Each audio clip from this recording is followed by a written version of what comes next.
This is Democracy Now! I'm Amy Goodman as we continue to celebrate the remarkable life and legacy of Frederick Douglass on his 201st birthday. We're joined now by Ibram X. Kendi, professor of history and international relations at American University, founding director of its Anti-Racist Research and Policy Center. Professor Kendi spoke last night at the Library of Congress at an event honoring Frederick Douglass, where he quoted the renowned abolitionist who once said, quote, "If there is no struggle, there is no progress. Those who profess to favor freedom and yet depreciate agitation are men who want crops without plowing up the ground. They want rain without thunder and lightning. They want the ocean without the awful roar of its many waters. This struggle may be a moral one, or it may be a physical one, or it may be both moral and physical, but it must be a struggle."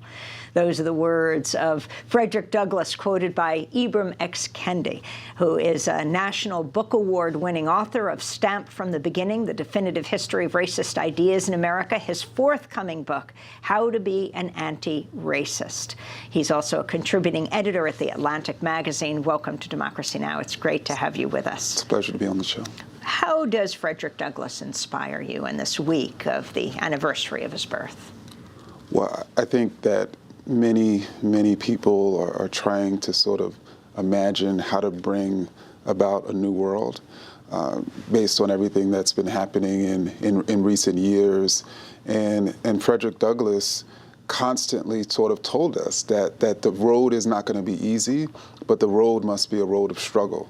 And so for me, he constantly sort of tells me, as you sort of mentioned in that iconic sort of message, that we have to struggle and we can never stop struggling. And the only way that we will be defeated is if we stop struggling. I want to ask you about what's happening in Virginia right now. The top three embattled officials of Virginia, starting with Governor Northam. The Democratic governor continues to resist mounting calls for his resignation after a photograph appeared on his medical school yearbook page that showed a man in Ku Klux Klan garb next to a man in blackface. At first, Governor Northam apologized for this, suggesting he was one of these two men, and then he said it wasn't him, although he did wear blackface to impersonate Michael Jackson at another point that same year. Can you respond to what this means? You had a very interesting piece on blackface and suggestions for what Governor Northam should read, not to mention what he should do right now. Yeah, so I mean, I think, like many people, that he should resign, and that, you know, for a very long time, African Americans and other Americans have felt offended from blackface, felt as if Americans weren't listening to them as we told them that this was not certainly something that should be going on. And now African Americans in Virginia and other Americans are calling on the governor to resign, and he's not sort of respecting them in that way either. But if he decides to stay into office and he decides to take up more of a racial equality platform as his advisors are suggesting, then I think he should embrace that fully and truly seek to be an anti-racist governor and truly seek to look at the racist policies that are causing all of the racial inequities in his state. But first and foremost, he should seek to recognize how and why blackface is so offensive by going on a binge of reading of anti-racist texts. So I sort of offered some of those texts he could read. What are some of those texts?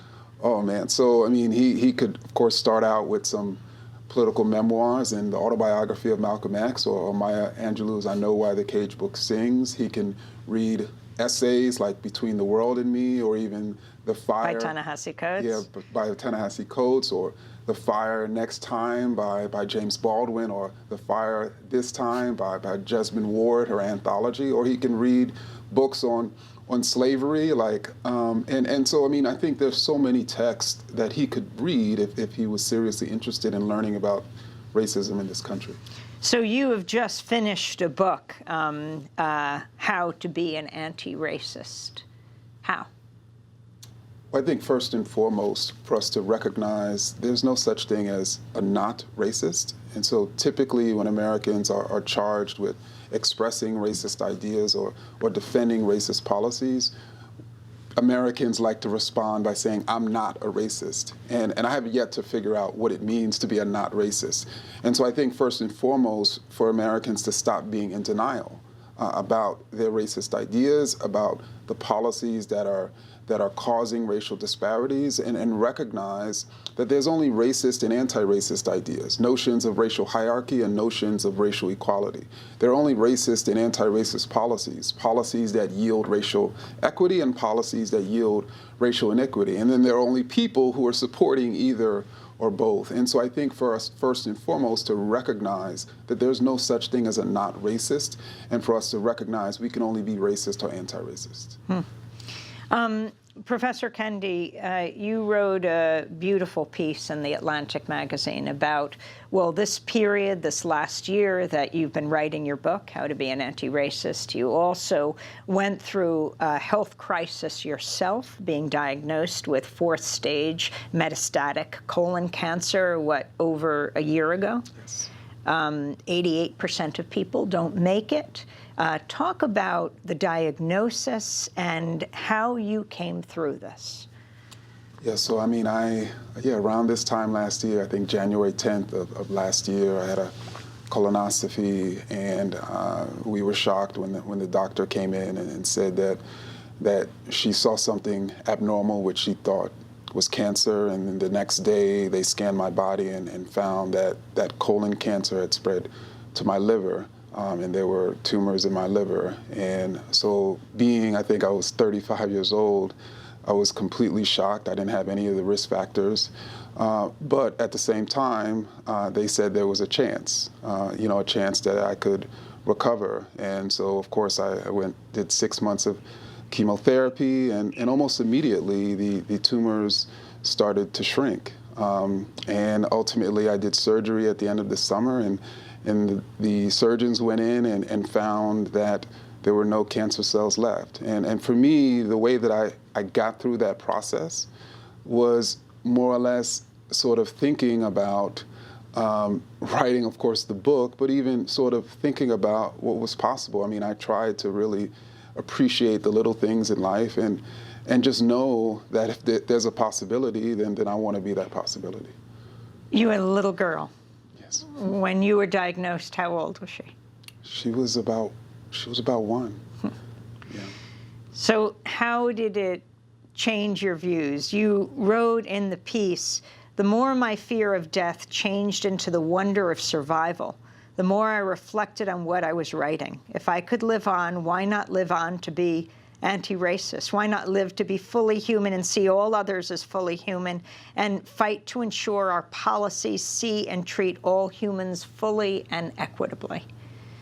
Yeah, I mean, it really, in many ways, the cancer diagnosis and the fight, and of course it was extremely difficult going through 6 months of chemo privately, but I think for me, it allowed me to recognize just how precious our time is on this earth, just how short our time is on this earth, and just how serious we should be about our time on this earth. And so for me, that's what it really was. I mean, we need to take every moment that we have on this earth seriously. And for me, that seriousness was trying to create a new anti-racist world. You talked about a kind of cocoon of women around you, your little girl, your partner, and your mother. Yes. Yeah, so my mother, when we told her that I more than likely had cancer, her response was, well, we'll deal with it. And that was it. And that's typically how she responded to adversity, that we'll deal with it. And so, for me, I was like, okay, we will deal with it. And my partner as well, who's a physician and who knew how serious it was. I didn't even know that 88% of people with stage 4 colon cancer are basically dying, but she knew. But she, of course, was extremely supportive throughout. And then my daughter, who of course didn't know what was going on and expected her daddy to be acting the same way, even if I got chemotherapy earlier in the day. And so how could I not act the same way? So how does it feel to be part of the 12%? I mean, it feels good. And of course, I'd like to continue to be in that 12%. Well, it is a pleasure to spend this time with you, and we look forward to interviewing you in your book when it comes out this summer. Thank you. Ibram X. Kendi, Professor of History and International Relations, Founding Director of the Anti-Racist Research and Policy Center at American University. I'm Amy Goodman in Washington, D.C. Thanks so much.